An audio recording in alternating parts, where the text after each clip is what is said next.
He fell to dementia when I was more or less my age, because that it was kind of consequence of what he wanted to do or what we was trying to do. So his message is, we live in a post-God society. We live in a secularized society. Okay? But this secularized society is based on a new faith. This new faith is a blind faith in science and reason. We believe in science like we believe in God. We believe it in general. When a scientist says something, we say, yeah, it's true.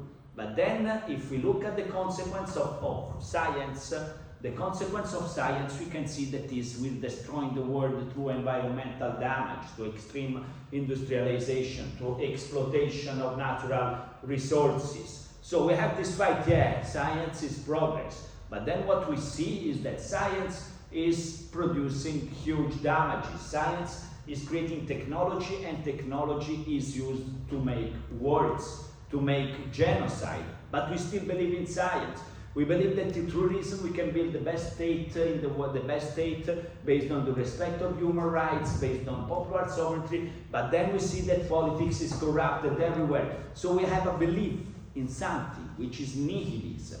It's just nihilism. We believe in something that then is not existing in our own experience. So he said we have to build up our values. We cannot trust anymore the existing morals. We have to become the gods of ourselves. We have to build a new moral which is based on questioning and reasoning and questioning and reasoning. We have to get back to the point why we have this value, why we believe this.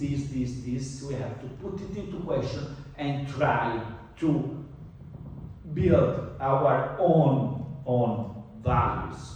So this is what he wanted to do. He wanted to put everything in question. He wanted to put everything in question and rebuild it from scratch. We have to say that he tried to develop new concepts, new values, but this is not the best part of his work. He failed on this. And also he failed in the sense that he got mad. He was trying to do something which was too difficult, which was, when you put everything into question, you probably get into a situation in which you start losing your own categories, your own instrument to think. And this is what happened to Nietzsche. So let's see the last part of his life. So actually, as we see, he had, he was suffering because God was bad with him. He killed his father and he was not having good health. And he didn't like academic life, so he left university and he started to go to travel and blah, blah, blah. His books were very famous, but somehow not recognized enough that they went in the centuries. So he came here, and then often he went to Switzerland a lot. He met this very good intellectual woman, Salome, and she was very smart, but she wanted to have a kind of polyamory situation with him and another man. So they had a kind of polyamory situation, and then Salome said, bye-bye Nietzsche. So it got even worse, And so he was trying to he wanted to become the new moral, he wanted to find a new moral, a new man. Sorry. Not... I have a question. Yes, no, please. So we were saying that we try to become gods ourselves by having values based on reason and questioning. But if he were to accomplish this, if you're questioning science and reason, wouldn't he just come to the same conclusion that it's true? It's just that individuals use this science and reason for it ends up in a bad outcome. But if he's just questioning science, it's going to come to the same conclusion that, for example, gravity is true. It's just that individuals that corrupt it were using technology to do wars and stuff. So let's say he did have this new world based on questioning everything, it would kind of fail. I mean, everyone's bad in some way. They will use science to do something bad, but the basis, the values are true. The base of the values are truths, yeah. This is a good point. I mean, because he could never fix this problem because he was kind of passionate with science, but at the end he said, yeah, science Science is good somehow. He wrote a book on science, the Gaia Scienza, Gay Science. So he was passionate about the scientific method. So he said, yeah, there is something good. But the point is that science, however it is called, so you need to have a society. You need to base it not on something which is cold and so rational. Because at the end, what really matters in our life is, kind of emotions.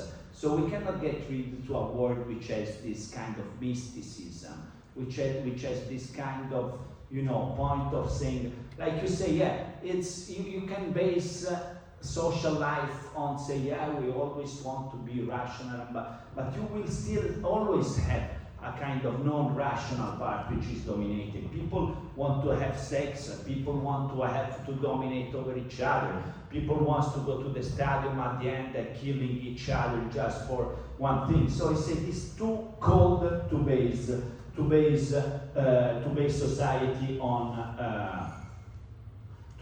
society on science. It's too cold. He said, yeah, we have to build new values which are still rooted in an emotional part, in a strong part of us. So, yeah, science is good, but cannot be the basis of everything. My loneliest walk, nothing really comes after.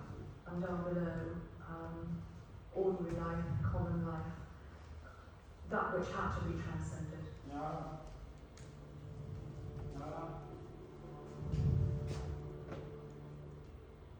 I am a wanderer and a mountain climber, Zarathustra set his heart. What returns, what finally comes home to me is my own self. Alas, I have begun my loneliest walk. But whoever is of my kind cannot escape such an hour. The hour which says to him, only now are you going your way to greatness. Peak and abyss, they are now joined together. For all things of that time are well eternity and lie beyond good and evil. In conceiving of a world beyond good and evil, beyond the fleeting preoccupations of the human condition, Nietzsche had transcended the muck, as he called it, of his own life experience and turned it into philosophical gold. But now, living virtually in total isolation, still for real, he had all but sacrificed human contact for the world of his own imagination. Philosophy had become his consolation for a life of disappointment and deep-rooted loneliness. My principal article of faith is that one can only flourish among people who share the identical ideas and the identical wills. I have no one. That is my sickness. Yeah, so he was saying I cannot live in a world in which everybody is sharing the same, the same things just because they believe it, because it's the mediocre thing, because everybody thinks in these things and believe in this thing is the common sense. I cannot believe in a world based on just a common sense based on mediocre thing. I want to build my own value. I want to question everything. So yeah, we went to Switzerland in Sils Maria, in this very isolated place, to think. He was all the time alone, and he was thinking how to destroy existing value and how to build new values. So his mind was going very, very up. So at the end he went into Turin one day, and they saw one man who was beating his horse, and he started crying, and he goes to this horse, and from that moment he went to psychiatric hospital, and he spent the rest of his life in psychiatric hospital. He was trying to do something which was very, very difficult. But what is important for us, Nietzsche is important for us because he understood the crisis of Western values. He understood the crisis of Western values. He understood the crisis of enlightenment. He understood the crisis of the things that we have addressed in the third part of our course. So he expressed this nihilistic crisis of the Western world at the end of the 19th century. Nazism came up from this crisis, because this crisis was, we have built this beautiful civilization, but this is what is based on this civilization. And indeed, what happened after Nietzsche died, it was that we had this kind of system which was working. A lot of the nation states in Europe, industrial progress, redistribution, and so on. So things were kind of working. But then you had the start of nationalism. You had the start of nationalism, which is people wants to feel that they are rooted in something, that they are rooted in a blood, in a community of blood, and they want to exercise violence over our nations. They have a will of power, as Nietzsche said. So they have this, this not cold thing. They have a hot blood in which you want to dominate other population, in which you want to